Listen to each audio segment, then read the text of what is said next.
Okay. So, how different is Maggie from any FBI agent we've seen on screen? Oh my gosh, I wish I could answer that question. I haven't seen a lot of other FBI agents on screen. I don't know. I would like to think that the character is going to be relatable in whatever thing she's going through. I don't want it to just be a procedural in that sense. I want people to see themselves in her and feel like they're also experiencing whatever circumstance it is we're trying to solve. So you said no to Dick Wolf twice, in a gentle way, I've heard, but do you think you could have said no a third time and he would have taken it? I don't know. It's not like he knocked on my door and I was like, no. You know, I just didn't think that that was the part that I wanted to play. I didn't want to do a procedural again. I didn't want to move to New York. And then I thought it wouldn't work anyway. And so I almost did say no a third time. It's just...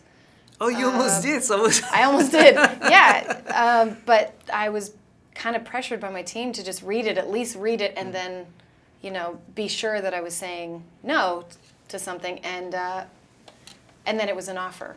And then I was like, oh, you don't say no to an offer like this. And there were a lot of very good reasons to say yes. But I was scared to say yes. But now that you've said yes, do you see all the good points? I mean, especially, you know, you were pretty reluctant to come in New York, you said, you know, and did you get used to the city and life here? Yeah, interestingly, I showed up and within that afternoon of arriving here, I felt so comfortable, and I think it's because the people here are very interesting to me, and it's grounded, and I don't know, for some reason I just fit in a lot better than I thought I would, and the part of New York that I'm living in is a lot more relaxed than my experiences in Manhattan. Manhattan is overwhelming to me, but that's not all of New York, and so I've actually really enjoyed my time here. You had a nice conversation with, actually a very emotional conversation with a policewoman who experienced 9/11. Can you come back on that conversation? And also, did you have since then some more with some people from New York police officers? No, not in the same way as that. That was an experience where she was playing a police officer, and she wasn't really that. She was an actor, or you know, they're actors, but background, so that like I wasn't in conversation with her in the scene. But yeah, it really impacted me because I felt like what we were doing wasn't just a show. We're taking situations that are very, very emotional for people. People have been really hurt by the things that we're talking about. They're scary. And I feel like a responsibility to that, actually, to make sure that we are giving hope and not just portraying the things that have really haunted people or affected them or circumstances that have really taken from their lives. I hope to give something back. Well, when you see something like what happened yesterday, you know, what the FBI have done actually to get this man. Yeah. And you guys are portraying those people. Yeah. What is your reaction? It's quite amazing, right? It is amazing, actually. When I was reading it, I was just kind of following up on that stuff this morning.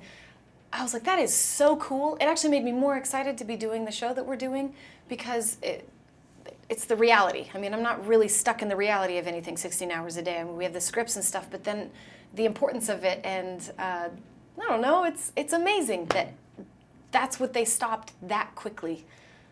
It's cool to be a part of that in some weird way. Not totally, but it makes me want to be a real agent. So I love the Instagram Deco got recast with your dog, right? Is that your dog? So Yeah. I mean, it's funny. So he's on Instagram a lot. He's so cute. Is he in the show too sometimes, or? Is he what? Oh, Charlie? Yeah. No. She hasn't been. She's on set. Oh, she's like she's the set mascot. I love the gut recasting. It was. What was the reaction? Everybody was just laughing. I mean, I'm not very good at social media and all those things, just because people, I don't know. People don't understand things all the time. And I even thought about that. I was like, man, are people going to take this seriously or think it's offensive to Zico? Because I don't want to be offensive. So I asked him. I was like, it's just a joke. Is it okay? And it was fine. But yeah, I mean, Charlie's the greatest. Everybody loves Charlie.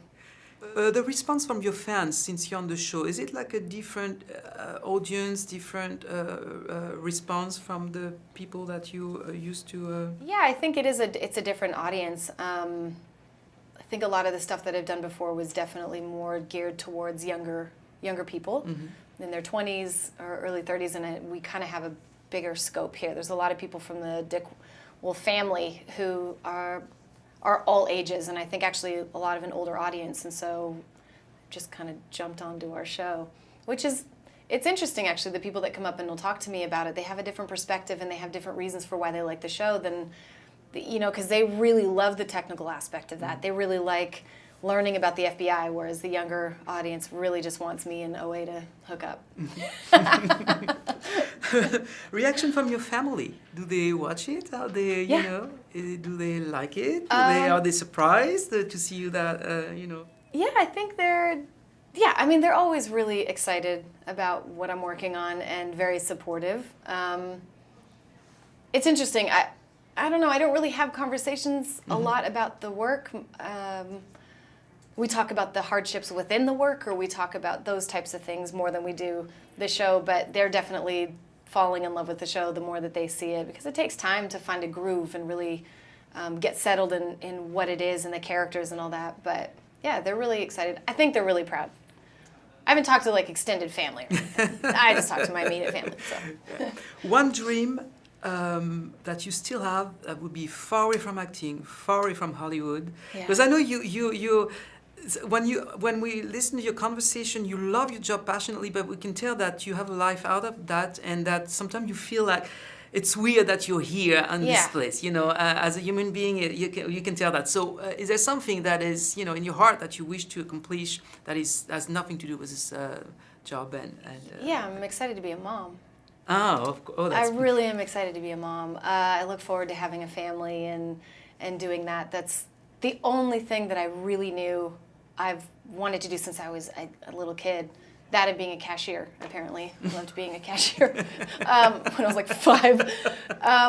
But yeah, I think honestly, if job-wise, I still get upset that I didn't work really hard in an athletic position, basketball team or something where I could be an Olympian. That's what, I wish so bad I could have done that. I'll just have to play one somewhere, again, besides gymnastics.